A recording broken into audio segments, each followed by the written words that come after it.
J'ai de nombreux biens, des hôtels. Cet hôtel et le parcours de golf sont à moi. Ah oui.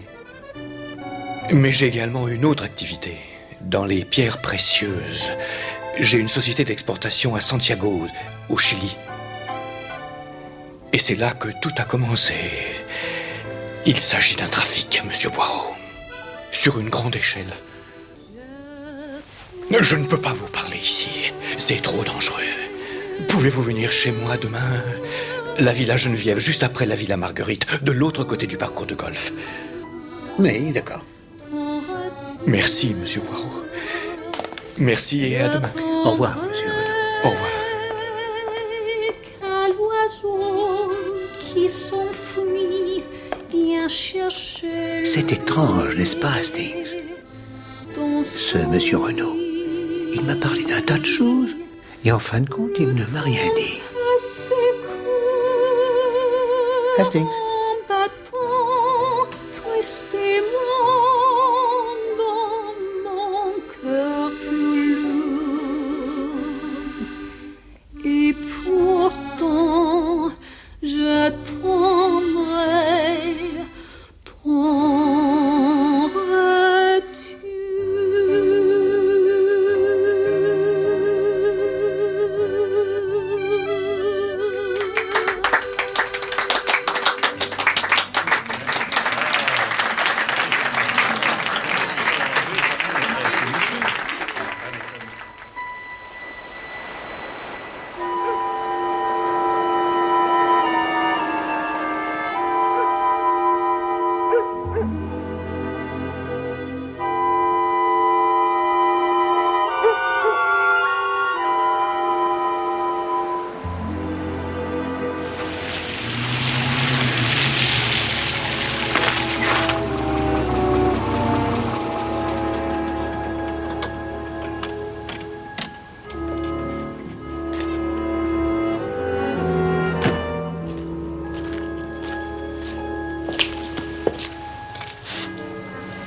Il faut que tu sois courageuse.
dira pile ou face? Face.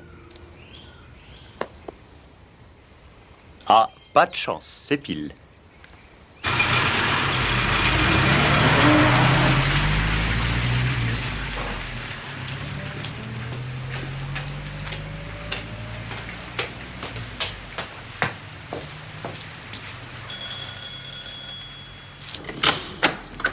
Oui, monsieur. Bonjour, monsieur. J'ai rendez-vous ce matin avec monsieur Paul Renaud. Et je m'appelle... Mais je sais qui vous êtes. Je vous en prie, entrez. Merci. Moi, je m'appelle Lucien Bex. Je suis commissaire de police à Deauville. Monsieur Bex.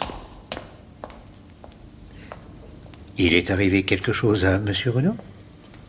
Que se passe-t-il, Bex? Pour quelle raison voulez-vous rencontrer monsieur Renaud? Désolé, mais c'est confidentiel, monsieur. Monsieur Renaud est... Il n'est pas là. Je m'appelle Giraud, je suis de la Sûreté. Giraud? C'est un nom qui me dit quelque chose. C'est un nom très courant, en effet. Et vous, monsieur? Eh bien, je... Mais monsieur, il s'agit de monsieur Hercule Poirot. Je suis très étonné. Attendez une minute, commissaire Bex. Renaud vous a demandé de venir aujourd'hui? Ah oui, bien sûr. Pourquoi? Il avait tout lieu de croire que quelqu'un voulait le tuer. Dans ce cas, il n'a pas frappé à la bonne porte. Monsieur Renaud a été kidnappé la nuit dernière.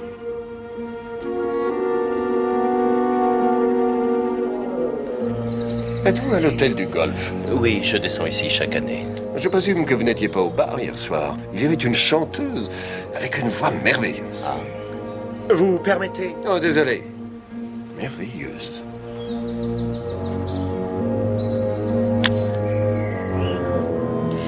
Je ne sais pas du tout ce qui m'a réveillée. Mais lorsque j'ai ouvert les yeux, il y avait 2 hommes masqués dans la pièce. Peut-être pourriez-vous nous les décrire, madame? Oh, il faisait trop sombre. Évidemment. C'était le milieu de la nuit. Et il était 2 heures.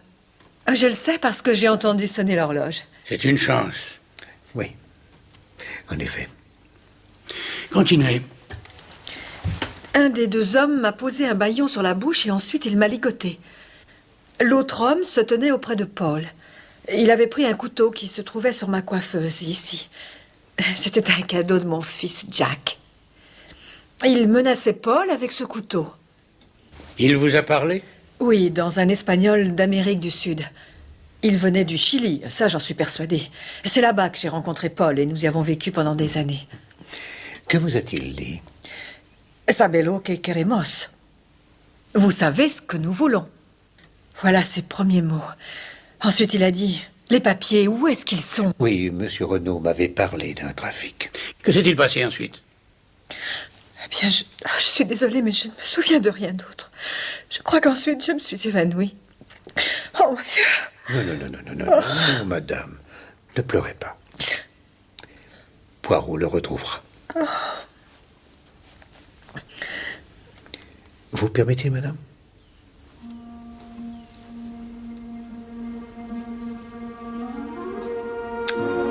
Oui. Vous avez dû avoir très mal.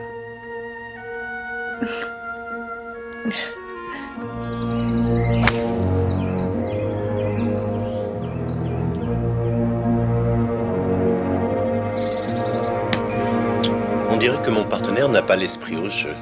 N'est-ce pas un bunker qu'il creuse là-bas? Venez, on va chercher la balle. Non, merci. C'est ma faute, monsieur. Chaque soir, je verrouille les portes, mais hier soir, j'étais très fatiguée. Vous avez manqué à votre tâche. Et dites-moi, mademoiselle Léonie, à quelle heure êtes-vous allée vous coucher? À 21h. Avez-vous entendu quelque chose? Non, monsieur, je n'ai rien entendu. Merci. Et qu'est-ce que c'est? C'est ma tasse, monsieur. Chaque soir, je bois un chocolat chaud. Pour qui vous prenez-vous, monsieur Poirot? C'est moi qui dirige cette enquête. Vous n'étiez que 3 dans cette maison hier? Oui, monsieur. Et le fils de la maison? Monsieur Jack est le beau-fils de monsieur Renaud, monsieur. Il est parti hier pour l'Amérique du Sud. Ah, pour le Chili. Oui, monsieur, pour Santiago. Savez-vous pourquoi? Non, monsieur, mais je pense que c'est en rapport avec les affaires de son père. Il ne voulait pas y aller. Ah non. Non, monsieur. D'ailleurs, je les ai entendus se disputer à ce sujet très violemment. Et Jack était furieux de manquer le trophée de Deauville. C'est une course de vélo.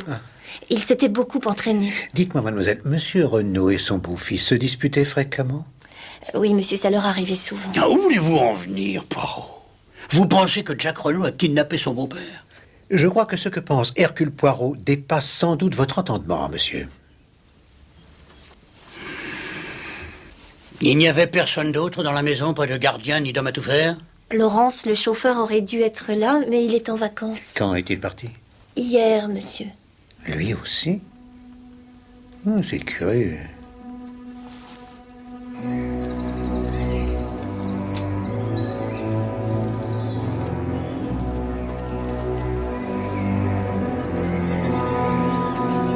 Toujours rien?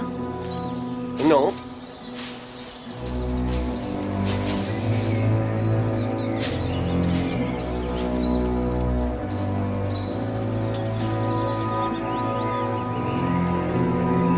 Merci. Monsieur Giraud, j'ai fait diffuser un portrait de Paul Renaud dans tout le pays. J'ai envoyé mes hommes se renseigner sur les départs de la gare et de l'aéroport. Nous le retrouverons. Je n'en suis pas aussi sûr que vous, monsieur. Bonjour. Que se passe-t-il? Qui êtes-vous? Je m'appelle Gabriel Stoner, je suis le secrétaire particulier de monsieur Renaud. Qu'est-ce qui se passe? Monsieur Renaud a disparu. Il a été enlevé par 2 hommes, des Chiliens. Mais c'est... Je savais bien que ça n'allait pas. Que dites-vous? Eh bien, je le trouvais... Comment dire? Nerveux ces derniers temps. Depuis quand était-il nerveux? Depuis 2 semaines environ. Il n'était en France que depuis 2 ans. Et avant, que faisait-il? Il avait une affaire de pierres précieuses au Chili, c'est comme ça qu'il a fait fortune. Mais vous savez, il ne parlait pas beaucoup, je n'en sais pas plus. Oui, je vois. Où se trouve Héloïse? Enfin, Madame Renaud. Elle est en haut. Je peux aller la rejoindre? Oui, bien sûr. Vous pouvez vous retirer, monsieur Poirot.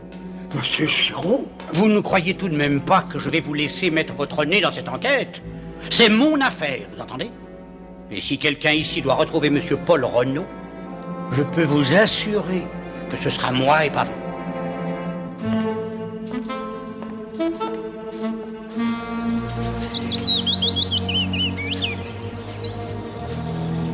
Vous l'avez retrouvé?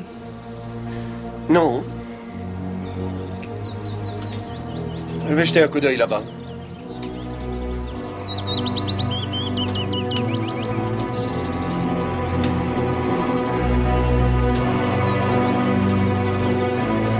Vous avez trouvé quelque chose? Oh mon Dieu.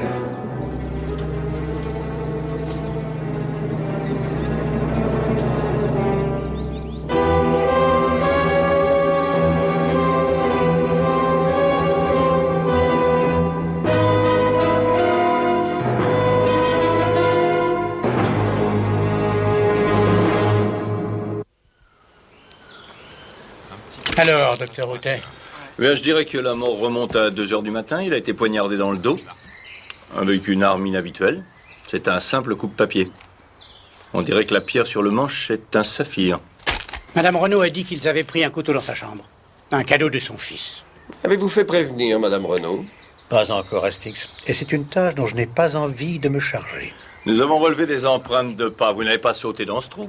Bien sûr que non. Pourtant, quelqu'un l'a fait. Vous pouvez emporter le corps. Pauvre diable. Se retrouver ici avec rien d'autre sur le dos qu'un manteau et des sous-vêtements et se faire tuer. Triste façon de partir.